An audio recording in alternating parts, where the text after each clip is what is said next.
Good morning, everybody, and welcome to another of our In Conversational webinars. My name is Paul North from the UK-ASEAN Business Council, and I'm joined here by our events manager, Veronica, who's been behind organising today's event.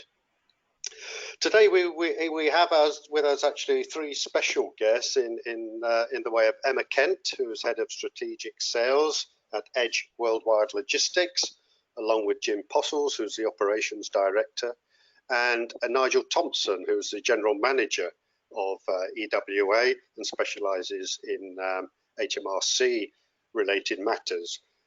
Edge Worldwide Logistics are an independent freight forwarder, and they pride themselves in offering tailor-made, high-quality logistics services, and we'll talk to the guys very, very shortly. Just to let you know that you can send in at any time questions through the question box in the lower right-hand side corner of the webinar dashboard, and we will endeavour to answer those questions either throughout the webinar or at the end of the webinar. And if we do run out of time, we certainly will get back to you and answer your specific questions. So just to start by saying that the UK-ASEAN Business Council help companies of all sizes build new contacts. We provide market insights and raise the awareness of the vast commercial opportunities in what is the fastest growing region in the world. We also bring ASEAN to the UK through a sustained calendar of events. So watch this space. I do encourage you all to visit our website, ukabc.org.uk, where there's a huge amount of information on ASEAN, along with our forthcoming events programme.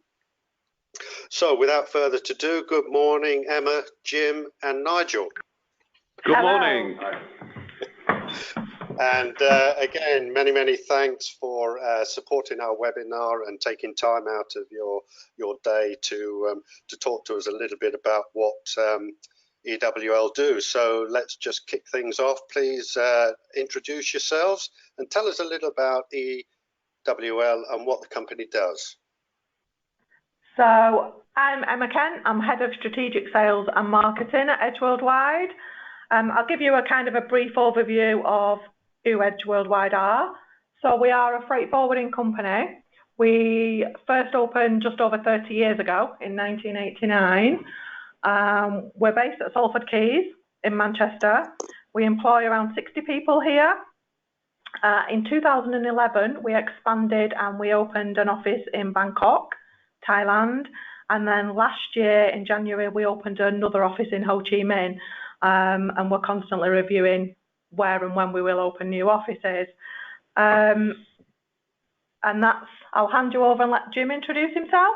Good morning, my name's Jim Postles. I've been with the company now for nearly 30 years, which you know, some say is a little bit too long to be in the industry, but yeah, for me sins 30 years. But I've seen a lot of changes over the years and seen different things and seen the company grow and everything. And no, it's been an absolute pleasure. And yeah, thank you, thank you. Yeah. I'm Nigel Thompson. Operations manager, sorry, I've been the operations manager for about 12 years now, so yeah. Brilliant.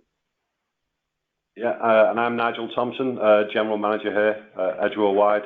I've been with the company about 10 years, so I've seen the fantastic growth that the company's gone through over the years with opening new offices. I tend to take control of customs aspects around the company dealings. A lot of those questions are generally aimed at me, and obviously try to get all the answers out to everyone as quick as possible. Oh, lovely. Thank you very much. I mean, as we all know, there's a lot of logistical organisations out there, and you know, it's sort of differentiating those. So apart from the fact that you are already in the region, which is a great asset, give us a few more examples of why you are different to a lot of the other logistical organisations out there. Yeah, I think that the way that we are different is that we have a flat management structure, so we can make decisions quickly. We're agile, and when we look at a particular customer, we look at them as an individual customer, and we understand that every customer has a different culture, different products, they're selling to different buyers, there are different rules and regulations for those products. And we thrive on pulling together a bespoke solution for the customer. We don't expect the customer to fit into our box.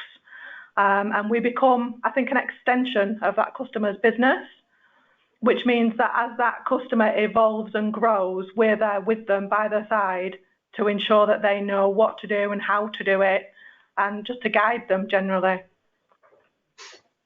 Excellent. I mean, tell us a little bit about those specialist areas, because you know, we deal with a lot of clients from our side who are in the food and drink industry. They're in the pharmaceutical, they're in the chemical industry, where, you know, there's got to be a little bit of refrigeration and part of the cold chain there. So give us a little bit of idea about that area, if you might do, and also some of the other specialist areas that you deal in. Well, we've been involved in the food industry for quite a number of years. It's quite specialised, with a lot of sort of knowledge needed of customs and handling of the cargo. And we've sort of been involved with major companies like Iceland and Young Seafoods and all the major movers of frozen food, but also other companies as well. There's you know, there's many other companies that we've dealt with on the food side. Historically, we've always been sort of more involved in exports, but over the years, and as sort of the business has changed, we've got more involved in imports.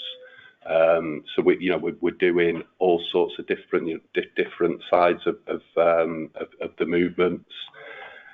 On the food side, like I say, Nigel is sort of our customs specialist. He understands all the procedures, because they can be very, very involved. Dealing with port health, all the regulations and all the different side of things, which are more involved with sort of your normal movements or your general movements. So we feel we've built up a very, very good knowledge of these products.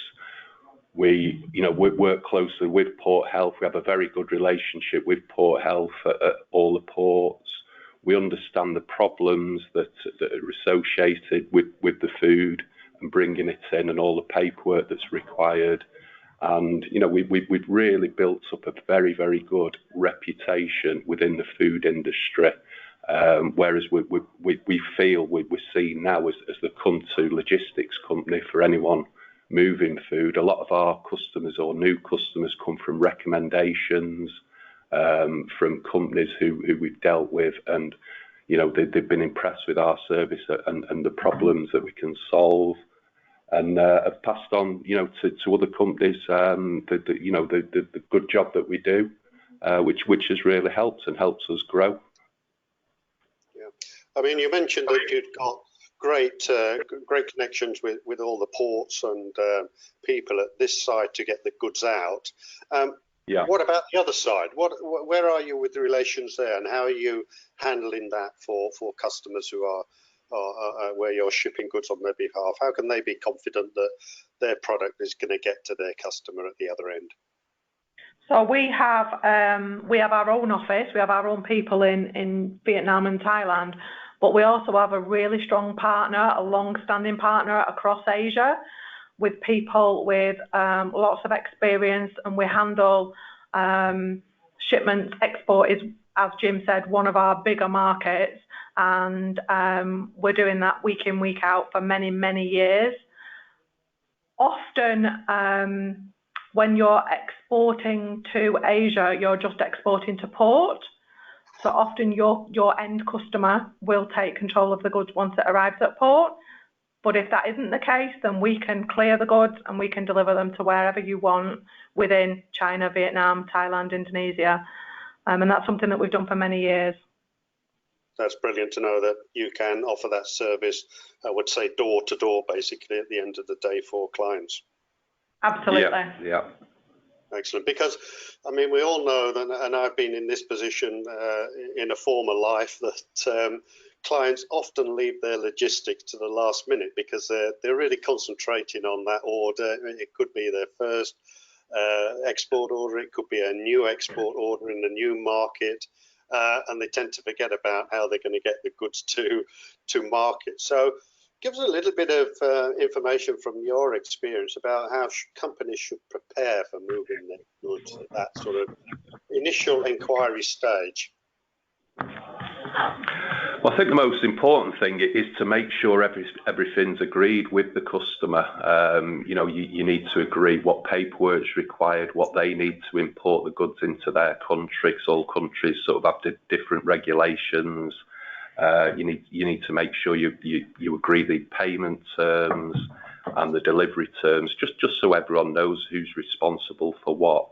I think it's really important to agree that at a very early stage. You can't be sort of agreeing that or coming to try to agree that at the time of shipping. It's all about preparation and agreement and making sure that you can sort of meet your customers' demands. If they want something specific, that you can do that and that you build that into the cost at the very start of when you're negotiating the order. Yeah, absolutely. Good. I mean, what about actually packaging of goods as well? Are you in a position to take the goods from an organisation and do the relevant export packing and stuff like that? How is that working with clients? We can do that. It's more normal that is done on the customer's premises, that they are responsible for packaging the goods, to make sure that the package suitably for export. It is a service that we can offer, but the problem is it adds to the cost, because you have to pick the goods up, take them to somewhere to be packed, take them back. It just all adds to the cost. It is something that we can do, though. Right, brilliant. Let's talk a little bit about Incoterms, which is all about the type of routes into market for people's products. And I've got a little slide here which I'll put up for people to see, because I understand that these Incoterms have recently changed. And it would be, I think, let's spend a few minutes on this. If you could probably go through this and just advise clients now of what those changes are and what this all means to clients. So the Incoterms changed for 2020. They're usually every 10 years.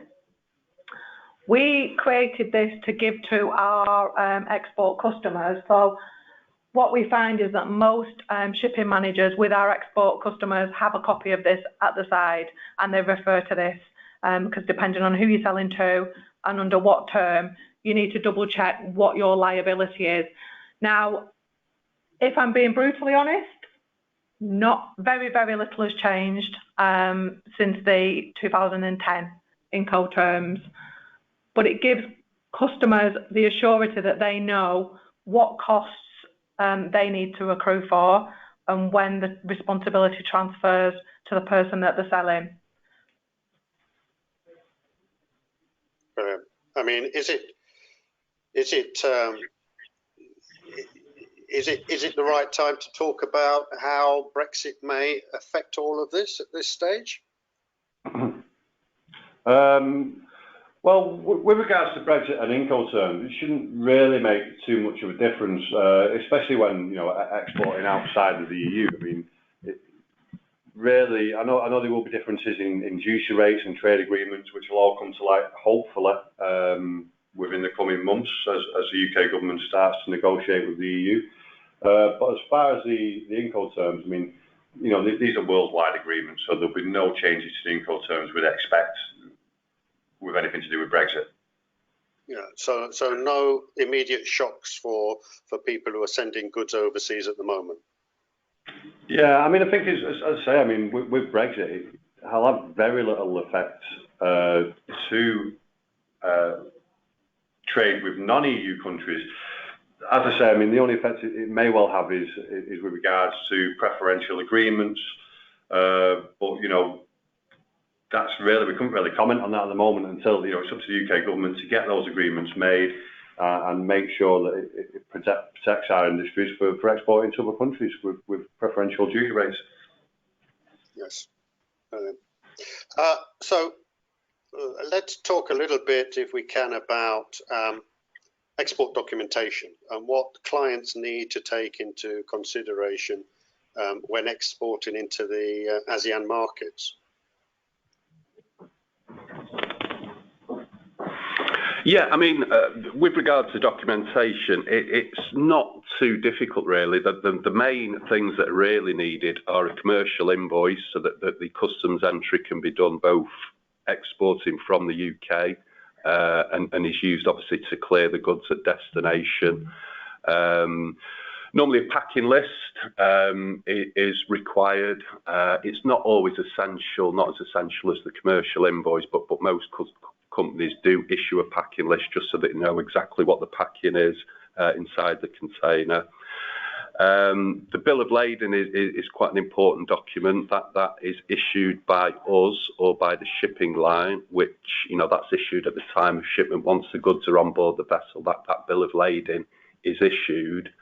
That bill of lading basically is entitlement to the goods. So it is an important document in making sure that the customer is paid. You know, normally you wouldn't release the bill of lading until you've been paid for the goods, or unless you've obviously got an agreement in place. But that is a very, so it's a negotiable document that you know, it might depend if there's a letter of credit involved, that the bill of lading might go through the bank, or as I say, you might not release that bill of lading until you've got the goods. It just makes sure that the customer or that the overseas company cannot get hold of those goods without you physically giving them the bill of lading. Most of the other documents are just specific requirements. Sometimes the consignees might request a certificate of origin, or you know, something along those lines, or a special certificate with regard to what the goods are. You know, just something along the lines of an ingredients list or something like that. Again, it goes back to what we were saying earlier about negotiating exactly what, or agreeing exactly what is required for the customer to clear the goods through customs at destination. Absolutely. And I think that's where it's also particularly pertinent to have a good distributor at the other end, as somebody who knows what is required exactly to bring certain goods into the marketplace, so that you know, we're not asking the question from this end. We're asking them, what do you need for you to be able to get those goods into market and cleared? Correct. Yeah, that's correct. Certificates of origin and other certification, where can clients get that service from, or is that something that EWL are also providing? Yeah, we can do that, absolutely no problem. We're members of the local Chamber of Commerce who issue the documents, so we would actually make out the document and get it stamped by them. So absolutely no problem, we can help with that. You know, we're doing them all the time and have a very good relationship with the local chamber. You know, they're just down the road there. We're in and out of there on a near enough daily basis, picking up and collecting documents. So yeah, that's certainly something that we can offer, no problem at all. That's good. I try to steer clear of the saying as a one-stop shop, but it seems as though EWL can provide really that door-to-door service with everything included. We absolutely can. Certainly can, yeah. That's brilliant to know. Yeah, I mean, if we could spend also a little bit of time on what really would be, and it'd be nice to get this from all of you actually, what would be your sort of 5 top tips and advice for companies who are looking to pursue the opportunities in ASEAN and, you know, want to export their goods there? The first one for me is that to ensure that payment terms and shipment terms are clearly agreed with, you know, with your customers. It really is essential to, you know, for all parties to know what part of the shipment process they're responsible for, who's paying for what. You know, just to make that agreement and get everything clear at the earliest opportunity.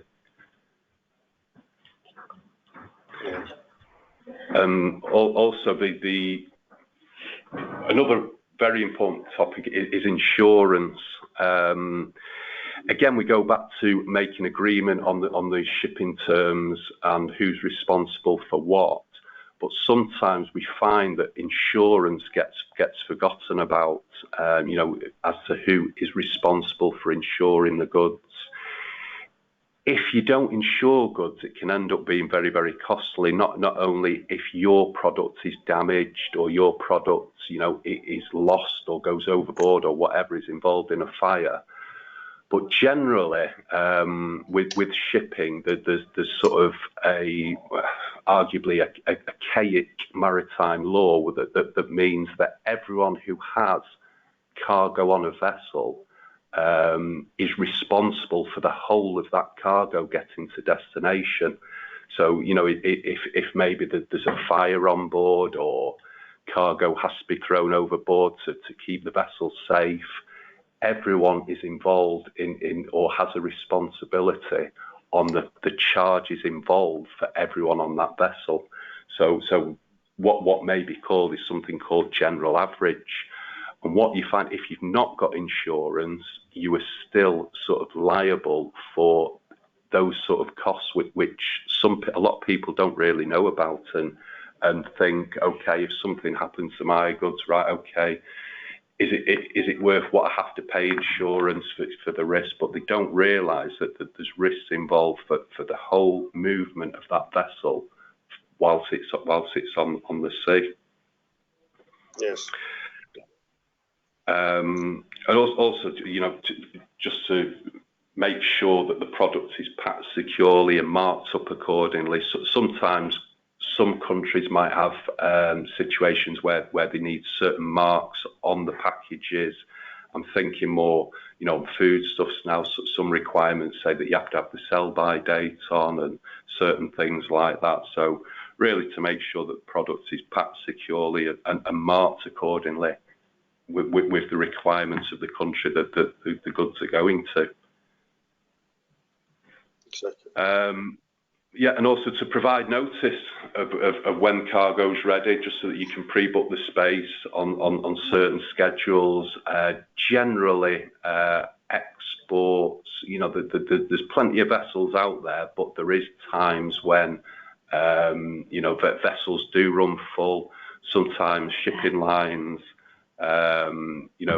sometimes shipping lines do pull vessels, so there might not be a service one week, which obviously means they're very busy the week before and the week after. So again, just to plan, and again with air freight as well, the same thing. Sometimes they have the peaks and troughs of sort of planes and everything, and how full they are. So really, just to plan and just to sort of give as much notice and planning for when the goods are going to be ready.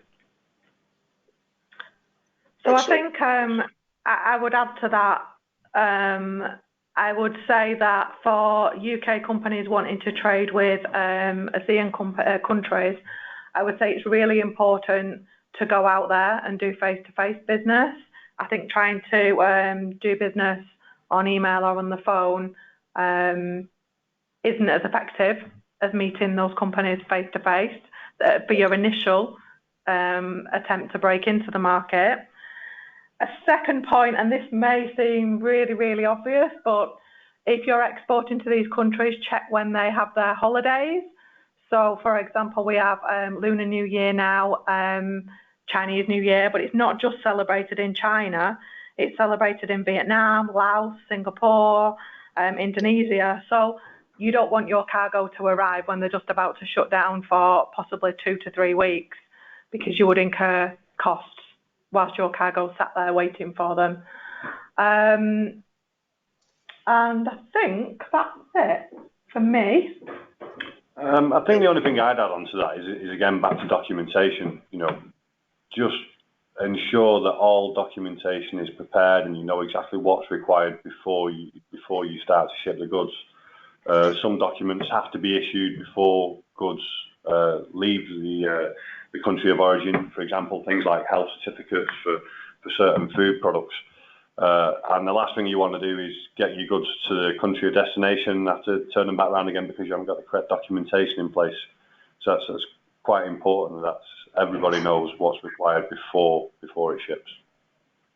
exactly. And of course, have a great freight provider behind you to help with all of this. That is obviously the key. Yeah. And I think the number one top tip to have a good organisation behind you that has some history and that has some good references and can get your goods into market very, very quickly. So, I mean, thanks very much for the top tips. I think they're all good, and particularly that one about going into the market and seeing your partner, seeing your distributor. It's all about face-to-face and building up those relationships. And, you know, we've done previous webinars on this.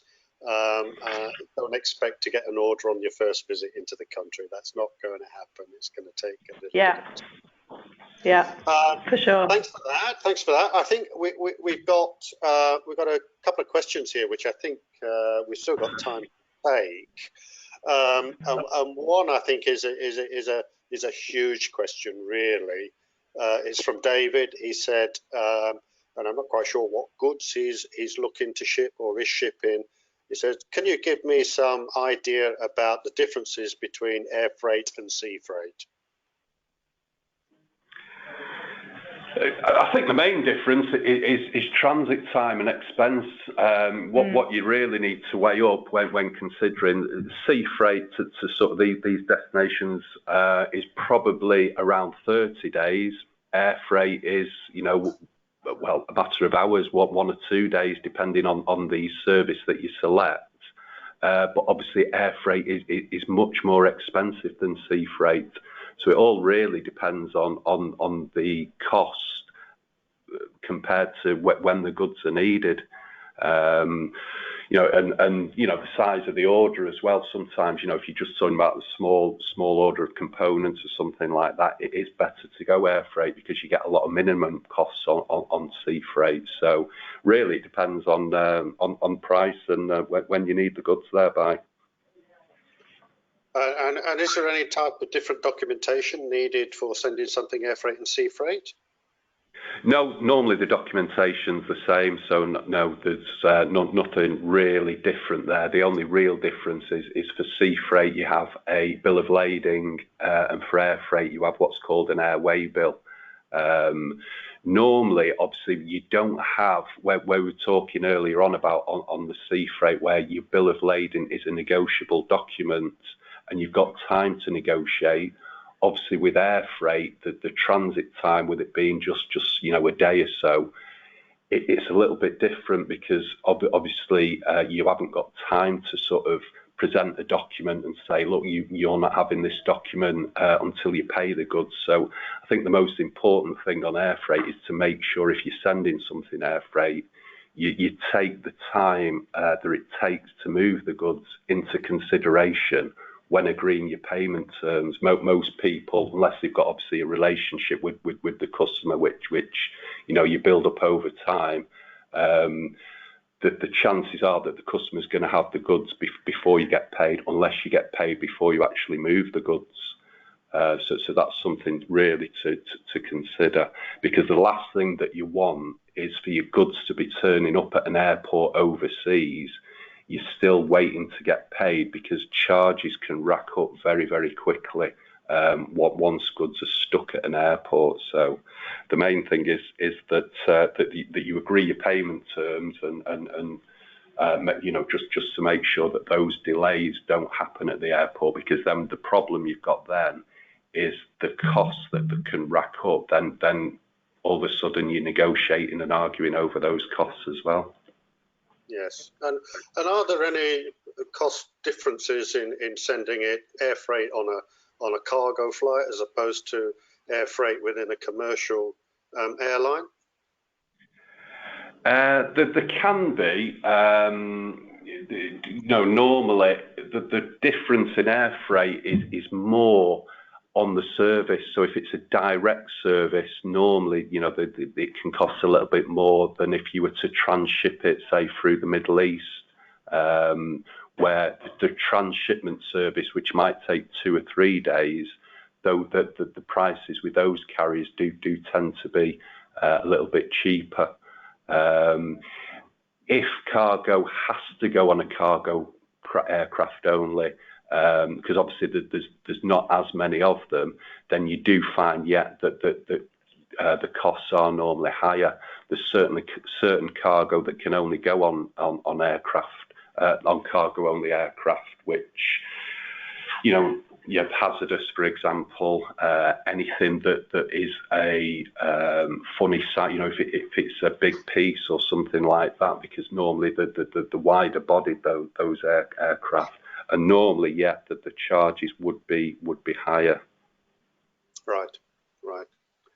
Okay, finally, is there anything else that you would like to add there? I mean, we do have another question that's coming from Peter, and it was about when you were talking earlier about delays, and I don't want to end on doom and gloom, but apparently his container went off the side of the ship a few days ago, and obviously there's a process to sort that all out now. So he's in a bit of a quandary. Maybe it might be an idea to have a chat with him at some stage. But what normally happens? I hope he was insured. Like that. Yeah, that's not there, but I'm assuming that he was well insured. Yes. Yeah. Well, normally, it's general. If that happens, normally, like general average is declared on the vessel. It all depends how much went overboard, really. I mean, sometimes, you know, general average is normally declared if something, you know, to make the vessel safe, a decision's taken to actually put cargo overboard. If it's maybe an accident and a one-off, maybe, you know, maybe that wouldn't be the case. But the main thing is that he is insured and gets hold of his insurance company and you know, gets the details through to them straight away. You know, the insurance companies are very good at dealing with these situations. They're dealing with them, I wouldn't say all the time, but that's the job to do it, that they are, you know exactly what to do in these situations. So, you know, the first thing he's got to be doing is getting into touch with his insurance company and letting them know what's happened. And, you know, it's like having a car crash. You explain the situation, and the insurance companies then tend to get together and sort things out themselves and deal with each other. Normally that's taken away from you, because, you know, it can be quite in-depth and quite hard to deal with, but these companies know what they're doing. So that's where he needs to go, really. But I guess closing on a positive note, I'm assuming 99% of people's goods are getting from door to door safely. Definitely. Absolutely. Yeah. Good. Guys, thanks very much. You know, we've gone through our 30 minutes. As you see, it's gone extremely quickly. There are a couple of more questions. I think we'll come back to those, guys, if you're okay with that. No problem. I'll just close up. So thank you very much indeed. Thank you for having us. Yeah, appreciate it. Yeah, lovely. So just for everybody to note that we do have another webinar coming up on the 26th of February at the same time.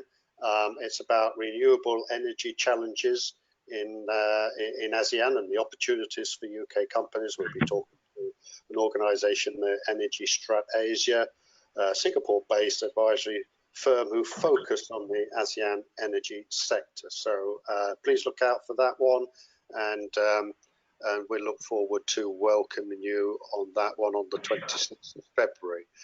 This webinar has been recorded. It will be available to people, and it'll be on our Go to Stage channel. So without further ado, thank you very much again, guys, and have a good rest week. Thank you. You too. Thank you very much. Thanks, Thank Paul. you. Thank Bye. you. Bye. Bye-bye.